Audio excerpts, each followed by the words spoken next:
On the evening of Friday, 28 February 2025 from Portugal, the French president was quick to react to the historic verbal altercation between Ukrainian President Volodymyr Zelensky on the one hand and US President Donald Trump and US Vice President James David Vance, on the other hand, in the Oval Office of the White House. Emmanuel Macron reiterated, no less, his invitation to discuss European deterrence with allied and partner countries that so wish.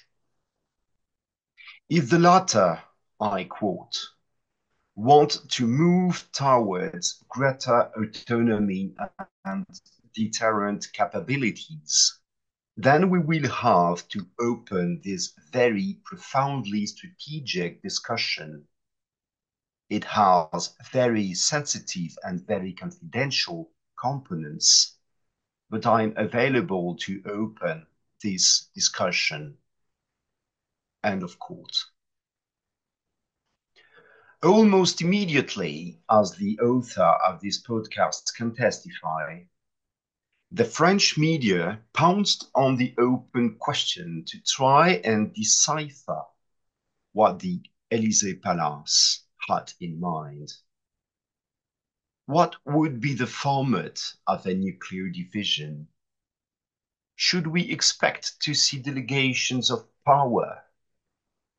Or should we go as far as delegating sovereignty to European partners in a future integrated deterrent system? Or coordinated system? Or extended system? What were we talking about, actually?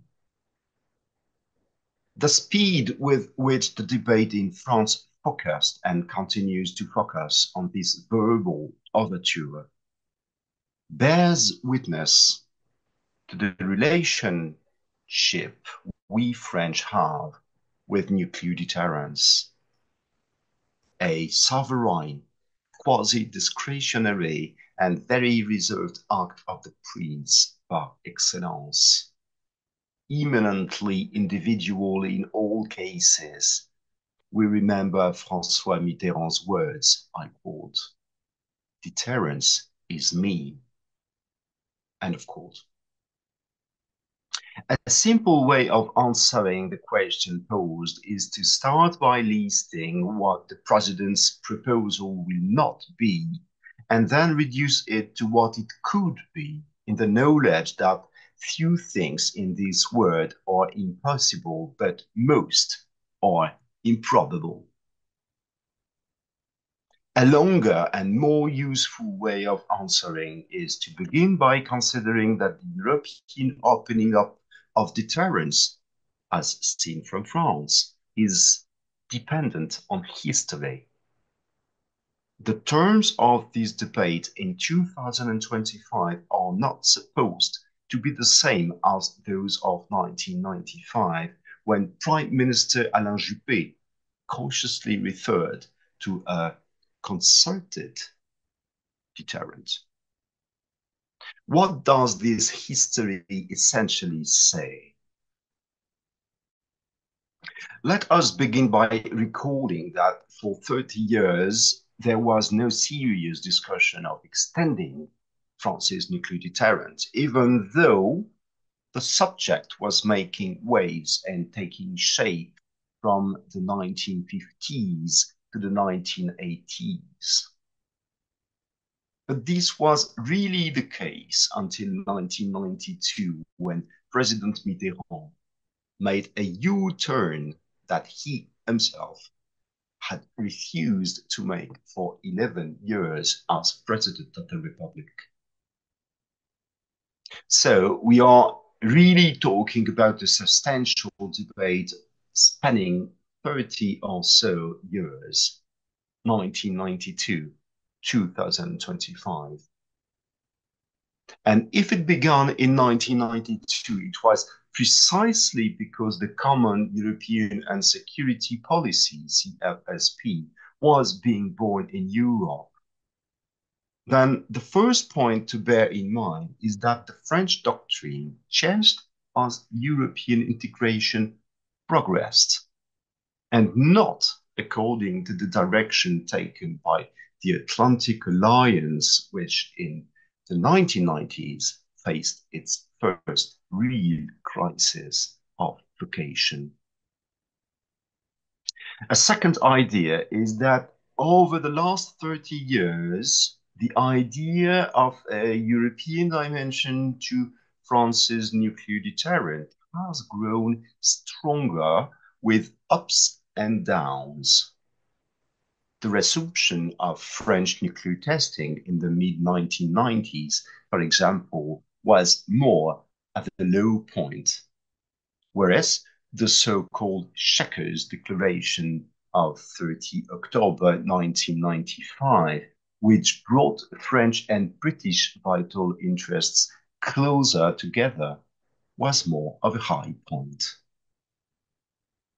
But in all cases, this opening did not respond to any mirror European demand. It was first and foremost a French debate. The third idea is that the highly Hegelian nature of our debate in no way preventing the negotiation, the conclusion, and the implementation of useful partnerships and coordination measures with the British, of course, as another European nuclear power, but also with the Germans.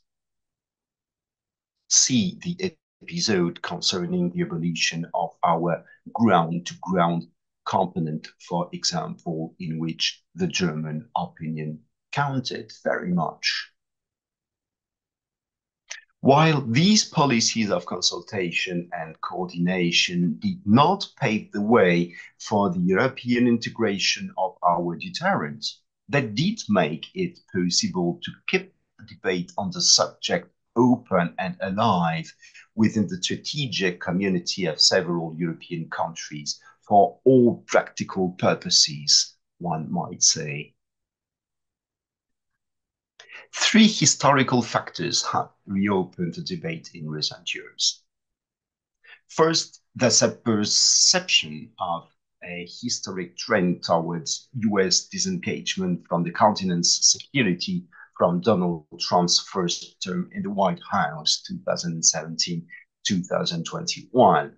Second, the Brexit in 2020. And third, the Russian military revanchism with the new Ukraine campaign launched in February 2022.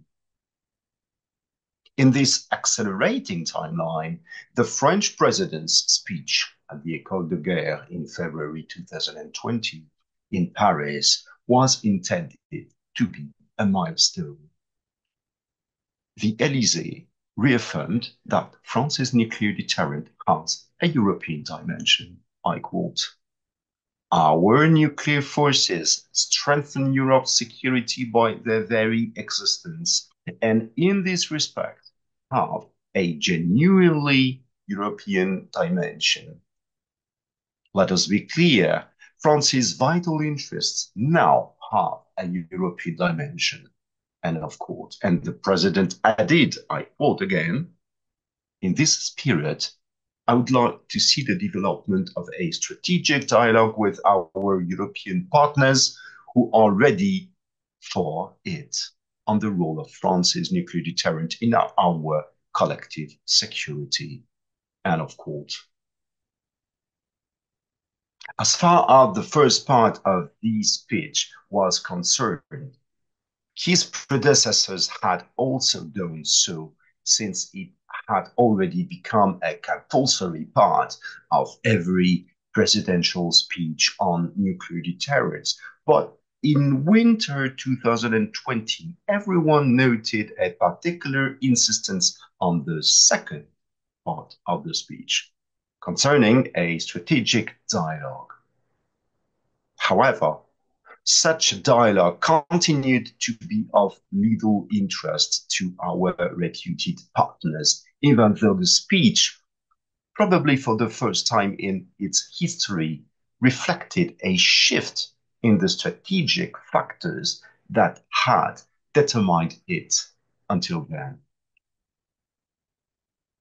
Since 2017, Emmanuel Macron has been aware, on the one hand, that Trumpism poses a risk, the traditional convergence of American and European security interests, and on the other hand, that Trumpism is likely to outlive Donald Trump himself.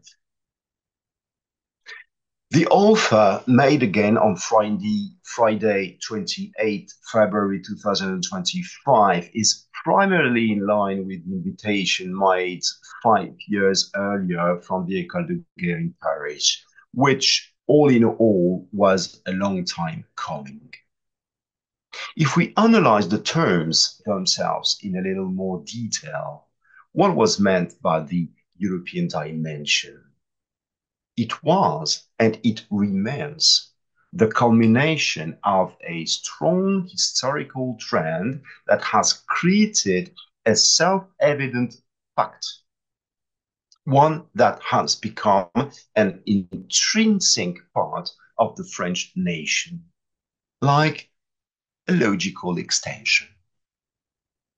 Europe is now an integral part of its vital interests. This assertion, then as now, has the merit of existing.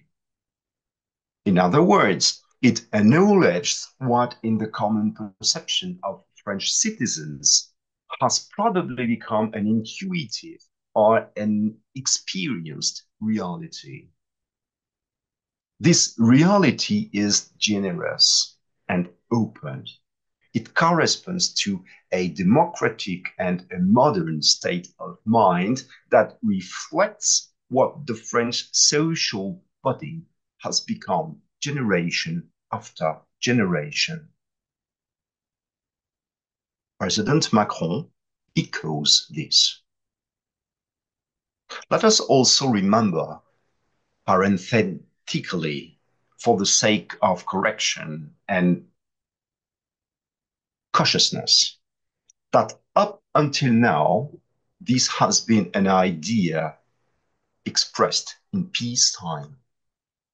France is not at war with either Russia or the United States, nor is it allied with a country at war with either of these two countries.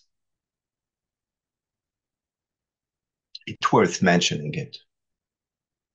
That said, if the extensions of such a European dimension are to be properly understood by all audiences in France and abroad, a few ambiguities need to be cleared up.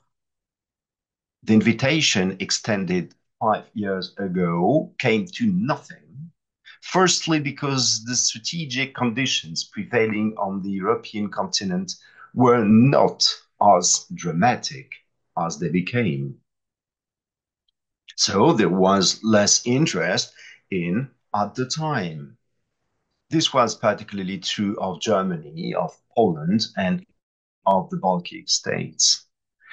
But one of the reasons for the lack of enthusiasm among our neighbors has so far also been a lack of understanding that has naturally given way to incredulity and even to mistrust.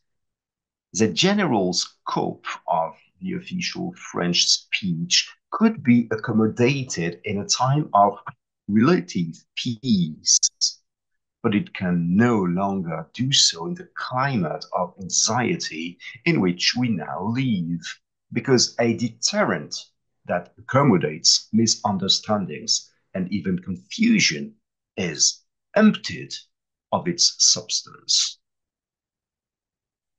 I'd like to give you an illustration that I think is a little unfortunate. What France calls its force de frappe, strike force, gives shape to a deterrent whose genesis and format are said to be central. This is what distinguishes it from the American model of extended deterrence. France was opposed to this model, which it did not consider credible, and which it continues not to consider credible, since, like the British, it has not abandoned its strike force to fall under the American nuclear umbrella, like the rest of the NATO countries. This is possibly a contradiction in principle that is not easy to overcome, but it does not matter for the moment. The centrality of France's nuclear deterrent indicates that it guarantees the nation's vital interests. Apart from the fact that these interests are not defined at the margins, we can understand that over time they have become intertwined with those of our close allies. In short, the French have gradually begun to share a common destiny with their neighbors, one of the expressions of which is the desire to deter anyone from attacking the common good of Europeans, which is the result of 75 years of building an ambitious and original collective organization that is the envy of the whole world. This is a very gradual historical phenomenon built up over time as the project that became the European Union was constructed. That is, a dynamic economic and geopolitical entity whose future borders are not set in stone.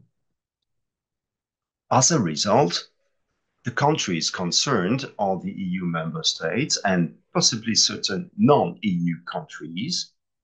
This geographical extension should be clarified, let's say now, either in the French doctrine or in the political declarations that accompany it.